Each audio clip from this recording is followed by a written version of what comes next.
ही बातमी।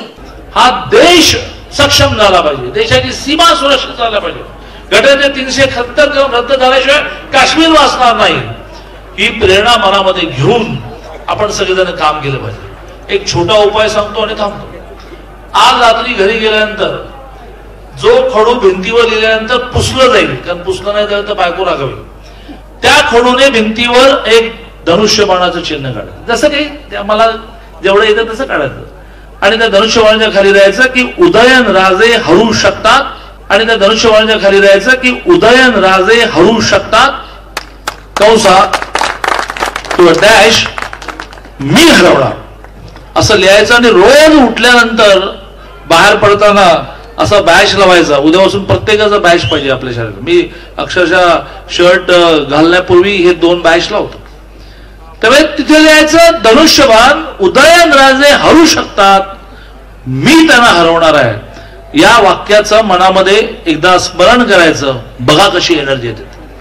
पुढचे 10-12 दिवस ह्या एनर्जीने आपण काम केलं तर मला असं वाटतं की नरेंद्र पाटील खासदार होणं याच्यामध्ये काही कठीण नाही।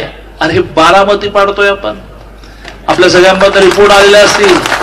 शेवटच्या दिवशी शरद पवार बारामतीमध्ये पोहोचतात, आता दिवसाला 4-4 सभा येत आहेत।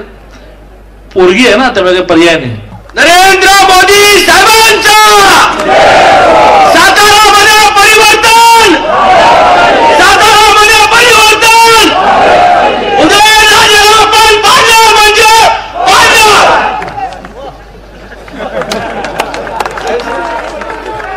सर्वांचा मी आभार मानतो, उशीर आल्याबद्दल दिलगिरी व्यक्त करतो। पाटणची सभा संपून मी या ठिकाणी आलो। आज मी सातारकरांच्या विश्वासावरती आणि परिवर्तनासाठी या ठिकाणी निवडणुकीमध्ये उभा आहे। माझ्या मागे माझा माथाडी कामगार आहे आणि माझ्या मागे आज समोर बसलेला सातारकर विश्वासाने उभा राहिलेला आहे। तोच विश्वास मी या ठिकाणी जिंकणार आणि शिवसेनेचं धनुष्यबाण परत एकदा या ठिकाणी मोठ्या संख्येने निवडून येणार, एवढंच सांगतो आणि थांबतो। जय हिंद, जय महाराष्ट्र।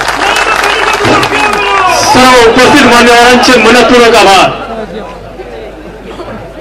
आपल्या सर्वांचे मनपूर्वक आभार। आपण सर्वांनी शांततेत सहकार्य करायचं, सगळ्यांची बोलण्याची व्यवस्था केली।